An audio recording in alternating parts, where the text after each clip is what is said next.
Backend developer interview questions. 1.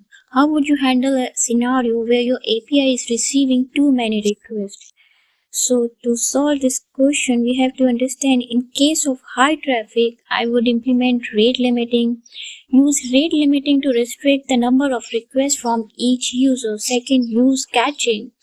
Cache frequent response using a tool like Redis to reduce server load.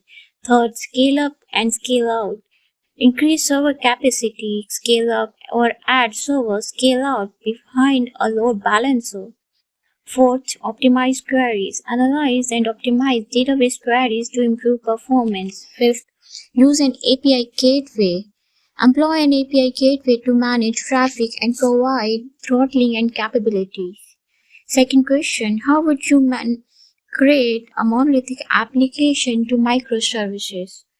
To migrate a monolithic application to microservices, first, identify services.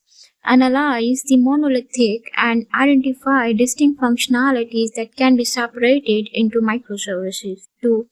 Define APIs. Create clear APIs for each microservices for communication. 3. Gradual migration. Start with one services at a time, creating new microservices and routing relevant requests to it. 4. Database strategy. Decide on a database strategy, shared versus separate databases for each microservices. 5th, monitoring and testing. Implement monitoring and testing to ensure each microservices work independently and correctly. Third question, describe how you would design a URL shortening services like Bitly. So to design a URL shortening services, 1.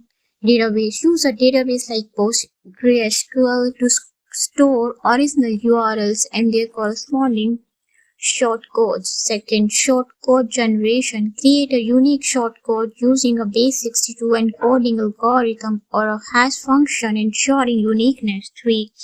Redirect logic. Implement a redirect endpoint that takes the shortcode, looks it up in the database and redirect to the original URL. 4th, scaling. Use caching, example Redis, for frequently accessed URL to reduce database load. 5th, analytics. Track click metrics for each shortened URL for analytics.